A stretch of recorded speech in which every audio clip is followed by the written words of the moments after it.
Hi friends, welcome back to our channel. Friends, நம்ம சேனல்ல இப்ப நம்ம பார்க்க போறது கோபி மஞ்சூரியன் ட்ரையா எப்படி செய்யணும்னு சொல்லி நம்ம பார்க்க போறோம்.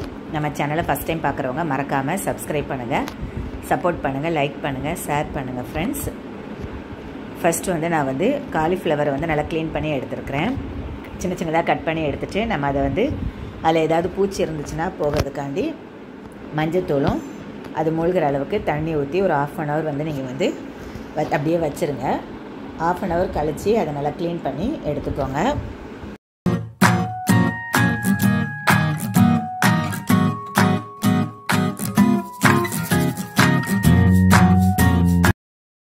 நான் கோபி மஞ்சூரியன் இந்த மசாலாவை போட்டு தான் நான் செய்ய போகிறேன். இந்த மசாலாக்குள்ளே 2 பாக்கெட் வச்சுருக்குறாங்க.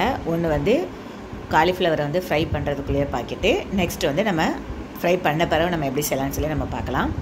இப்போ நம்ம ஃப்ரை பண்ணுறதுக்காண்டி அதில் இருக்கிற அந்த மசாலாவை நம்ம போட்டு லைட்டாக தண்ணி ஊற்றி மிக்ஸ் பண்ணிவிட்டு நம்ம கட் பண்ணி வச்சுருக்கிற க்ளீன் பண்ணி வச்சுருக்கிற அந்த காலிஃப்ளவரையும் உள்ளே போட்டு நல்லா விரவி எடுத்து வச்சுக்கலாம். எடுத்து ஒரு 10 minutes நம்ம அந்த மசாலாவில் ஊறட்டும்.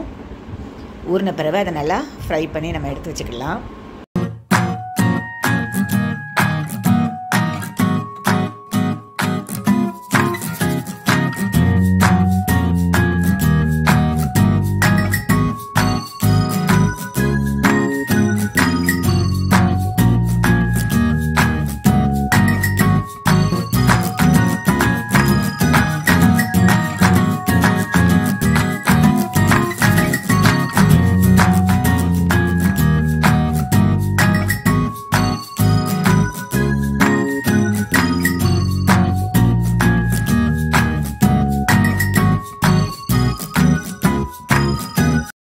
இப்போ நம்ம ஃப்ரை பண்ணி எடுத்து வச்சுக்கிட்டாச்சு.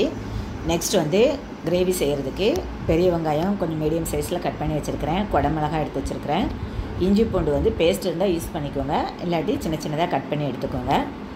ஃபஸ்ட்டு கடாயில் ஆயில் ஊற்றிட்டு ஆயில் காஞ்சதும் நம்ம கட் பண்ணி வச்சுருக்கிற இஞ்சி பூண்டு அதை ஆட் பண்ணிக்கோங்க. அது லைட்டாக ஃப்ரை ஆனதும் வெங்காயத்தையும் உள்ள ஆட் பண்ணிக்கோங்க. வெங்காயமும் லைட்டாக வதங்குறதுக்கு நம்ம தேவையான அளவு உப்பு போட்டுக்கலாம்.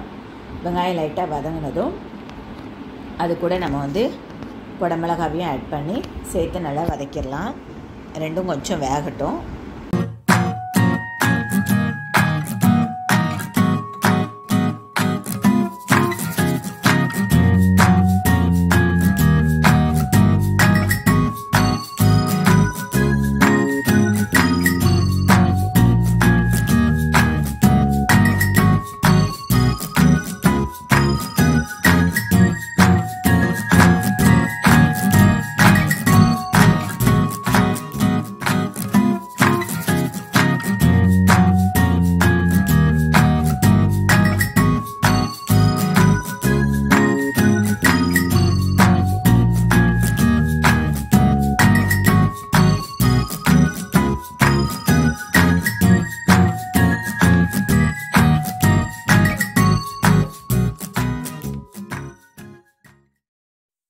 வெங்காயம் குடமிளகாலாம் நல்லா வதங்கினதும் நம்ம அந்த பாக்கெட்டில் உள்ள மசாலா இருக்குல்ல, அந்த மசாலாவை நம்ம ஆட் பண்ணிக்கலாம். 2 tablespoon ஆட் பண்ணிக்கலாம். இந்த மசாலா ஆட் பண்ணதுனால நம்ம சாஸ் எதுவுமே ஆட் பண்ண தேவையில்லை. மசாலா லைட்டாக எண்ணெயிலே ஃப்ரை பண்ணிவிட்டு நெக்ஸ்ட் நம்மளுக்கு எவ்வளோ கிரேவிக்கு தண்ணி வேணுமோ அதை ஆட் பண்ணிக்கோங்க. உங்களுக்கு நல்லா கிரேவியாக வேணும்னா நீங்கள் நிறையா தண்ணி ஆட் பண்ணிக்கோங்க. நான் ட்ரையாக தான் யூஸ் பண்ண போகிறேன், அதனால் கொஞ்சமாக தண்ணி ஆட் பண்ணியிருக்கிறேன். தண்ணி ஆட் பண்ணி லைட்டாக கொதித்ததும் நம்ம ஃப்ரை பண்ணி வச்சுருக்கிற காலிஃப்ளவரை உள்ளே ஆட் பண்ணிக்கலாம். ஆட் பண்ணி நல்லா கிண்டி விட்டுட்டு ஒரு 5 minutes சிம்லேயே வச்சு நம்ம மூடி வச்சு நம்ம வேக வச்சிட்டோன்னா நம்மளுக்கு அந்த மசாலா எல்லாமே காலிஃப்ளவர்லேயும் பிடிச்சிரும். நமக்கு கோபி மஞ்சூரியன் ரெடி ஆயிரும்.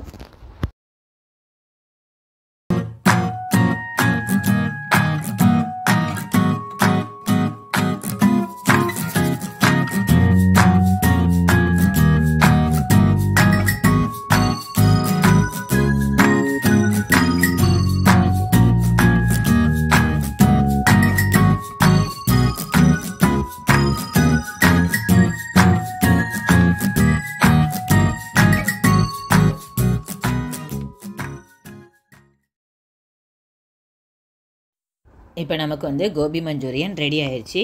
ஃபைனலாக நம்ம வந்து கொத்தமல்லி இலை தூவி நம்ம இறக்கிடலாம். இந்த ரெசிபியை எல்லோரும் ட்ரை பண்ணி பாருங்கள். நம்ம ஈஸியாக இதை வந்து ட்ரை பண்ணிடலாம். நீங்களும் இதை செஞ்சு பார்த்துட்டு எனக்கு கமெண்டில் சொல்லுங்கள். கோபி மஞ்சூரியன் வந்து யாருக்கெல்லாம் பிடிக்கும்னு சொல்லி கமெண்டில் சொல்லுங்கள். எனக்கும் ரொம்ப பிடிக்கும். நெக்ஸ்ட் வந்து இன்னொரு ரெசிபியோடு நம்ம மீட் பண்ணலாம். Bye friends.